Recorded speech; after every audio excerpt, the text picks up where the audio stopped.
எனக்கு அன்பார்ந்த பிள்ளைகளே, உங்கள் யாவருக்கும் இயேசு கிறிஸ்துவின் நாமத்தில் வாழ்த்துக்கள். கிறிஸ்துவுக்குள்ளாக நாம் இன்றைக்கு எப்படி இருக்கிறோம்? நாம் நம்மை சற்று உய்த்து ஆராய்ந்து கொள்வோம். எனக்கு அன்பார்ந்த பிள்ளைகளே, நம்முடைய மனசாட்சியிடமே நம்முடைய இருதயத்திலே நாம் கேள்வி கேட்டுக்கொள்வோம். தினமும் நாம் எந்த நிலையில் இருக்கிறோம்? எனக்கு அன்பார்ந்த பிள்ளைகளே,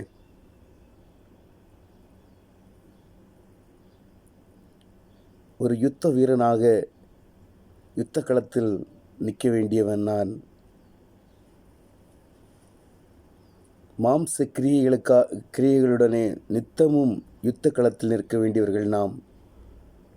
எங்கே நின்று கொண்டிருக்கிறோம்?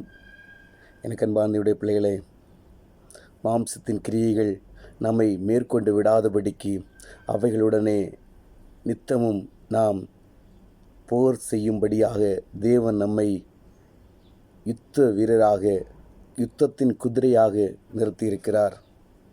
எனக்கு அன்பார்ந்த பிள்ளைகளே, எங்கு நிற்கிறோம்? யுத்தத்தில் குதிரையாக நின்று இயேசுவை சுமந்து கொண்டு, குதிரைகள் யுத்தத்திற்காக ஆயத்தம் பண்ணப்படும், ஆனால் ஜெயமோ கர்த்தரால் வரும் என்ற வார்த்தைக்கு ஏற்றபடியாக ஜெய கிறிஸ்துவை சுமந்து கொண்டு யுத்த களத்தில் நிற்கிற குதிரையாக நாம் இருக்கிறோமா? இல்லாவிட்டால் எனக்கு அன்பார்ந்த பிள்ளைகளே, உலக இச்சையும் உலகத்தையும் பார்த்து அப்படியே நின்று கொண்டிருக்கிறோமா?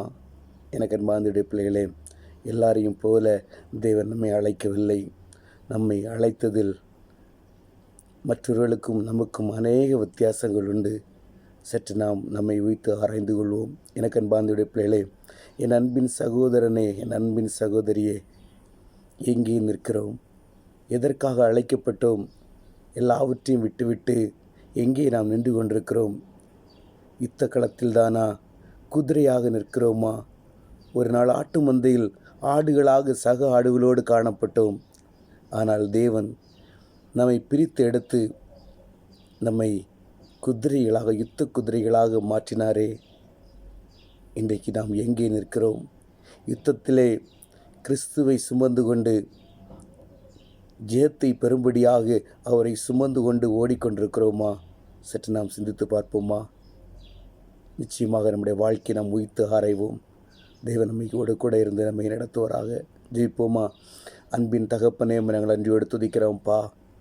யுத்த குதிரைகளாக எங்களை மாற்றி நீர் ஆண்டவரே. யுத்தத்தில் இருக்க வேண்டிய நாங்கள் இன்றைக்கு ஆண்டவர் எங்கு நிற்கிறோம் என்று நாங்கள் எங்களுக்குள்ளாக உய்த்து ஆராய்கிறோம்ப்பா. எங்களுக்கு கிருபை தாங்க ஆண்டவரே. உம்மை சுமந்து கொண்டு யுத்தத்திலே ஆண்டவரே நாங்கள் நிற்க வேண்டியவர்களாப்பா. அதை உணர்ந்து கொண்டு அதற்காய் ஓட எங்களுக்கு கிருபை தாங்க. கேட்டுக்கொண்டிருக்கிற ஒவ்வொரு பிள்ளைகளையும் உடைய சமூகத்தில் ஒப்பு கொடுக்கிறேன். என் தேவன் அவர்களை நடத்துங்கப்பா. எல்லாவற்றையும் பொறுப்படுங்க. என்பது இயேசுவின் மூலம் ஜெபங்கள் நல்ல பிதாவே. ஆமேன், ஆமேன்.